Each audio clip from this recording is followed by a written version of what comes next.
पादं शंकरं लोकशंकरं नमः सभाभ्य सभापतिभ्यश्च। जैसे ही हम जानते हैं कि वेदों में विज्ञान का स्रोत है, आज जो भी कुछ भी इस सहचार जगत से हम प्राप्त होता है वह सब वेद निष्ठन है। भोजन, वनस्पति, जल, वायु, अग्नि सभी का उल्लेख वेदों में प्राप्त होता है। यही जीव जगत का आधार है। वनस्पतियों से हमें लकड़ी, ऊर्जा, भोजन, औषधि इत्यादि प्राप्त होता है। हमारा पर्यावरण और हम वनस्पतियों के बिना इस पृथ्वी पर जीवित नहीं है रह सकते हैं। संस्कृत साहित्य में वृक्षों को देवता की उपाधि दी गई है। शायद इससे अच्छा विशेषण और है भी नहीं। वृक्षों ने अपने लिए कदाचित कुछ नहीं चाहा तथा जो भी उनके पास होता है उसे वो मनुष्यों का पर्यावरण के हित में लगा देते हैं। वेदों में वनस्पतियों का बहु प्रक्रिया उपयोगी के कारण उन्हें देव तुल्य माना गया है। यजुर्वेद में औषधि रूप में वनस्पति को नमन किया गया है। नमो नमो वन्याय च कक्षाय च नमः श्रवाय च प्रतिश्रवाय च नमः आशुषेनाय चासुरथाय च नमः शूराय चावबंधने च।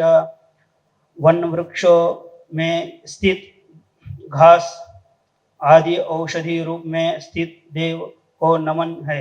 यजुर्वेद में मंत्रों में वृक्षों एवं वनों के पालों को नमस्कार करते हुए किच्छित कृषि के दौरान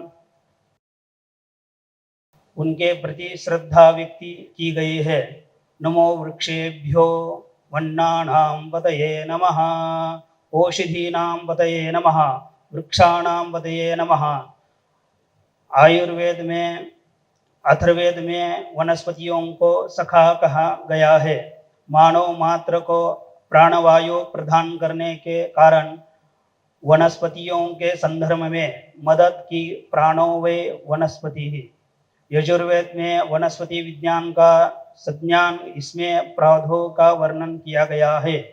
पौधों को भागों में विभक्त किया गया है। औषधि नाम पतये नमः। फूलों वालों पौधों में भी दो भागों में विभक्त किया गया है। अब यजुर्वेद में पौधों में प्रकाश में संशोधन की प्रक्रिया का विवरण भी मिलता है। वनस्पतियों के लिए जल और ऊर्जा में महत्व को दर्शाया गया है।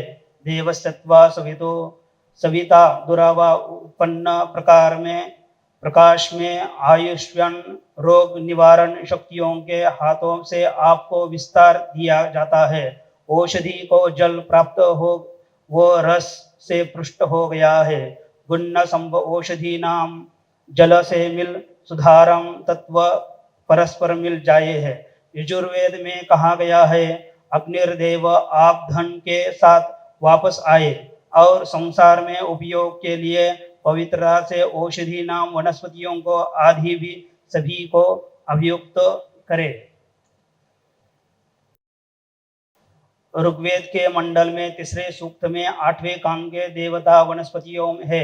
इस सूक्त में पौधों के उन्नत, जिसके वनस्पतियों शास्त्र द्वारा विकसित करने का भाव प्रकट होता है। विवास उत्तम वस्त्रों में फलते हुए विवरण वनस्पतियों पृष्ठों पैदा आ गया है।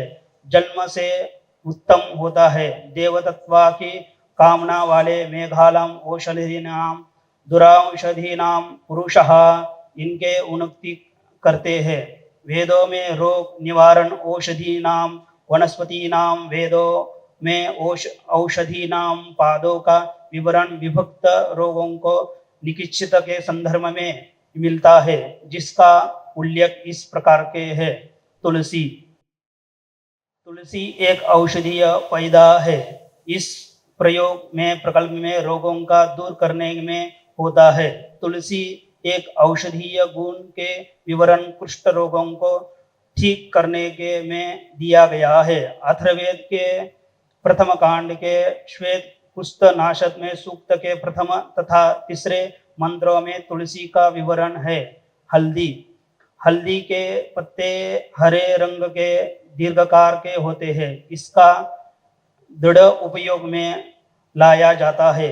कच्चे हल्दी के रूप में यह सौंदर्य वृत सूखी हल्दी को लगाकर मिसले के रूप में इस्तेमाल करके हल्दी में रक्त शोधक और काफ नाशक है। सहजन के छालों में लसलसा गंध में पाया जाता है। इसके पत्ते में छोटे और गोल होते हैं तथा फूल सफेद होते हैं। इसके फूल पत्ते और फल जैकी खाने में इस्तेमाल में लाए जाता है। इसके पत्ते आर्यन के प्रमुख स्तोत्र है जो गर्भवती माताओं के लिए लाभदायक है। अर्जुन के छाल अथर्ववेद के तीसरे कांड में क्षत्रिय रोग नाश सूक्त के तीसरे मंत्र में विभाजन है। भूरे और सफेद रंग वाले में अर्जुन के लकड़ी जो कि बाल तथा तिल के मंजूर व्यक्ति को निविष्ट करे। अनुवंशिक रोग को निविष्ट करने वाले यह वनस्पति इस रोग से विमुक्त करे। अर्जुन के छाल जैसे तिल आदि का प्रयोग औषधि अनुपम है। रूप से करने के सकेत प्रत्यय में होता है। उपसाहर इस प्रकार के वनस्पति में हमारे लिए अमूल्य है। इसके लिए मानव जीवन में संभव नहीं है। औषधि एवं ईंधन आदि के लिए वनस्पति का होना बहुत जरूरी है। इस प्रकार के हमें रक्षा करनी चाहिए। धन्यवाद।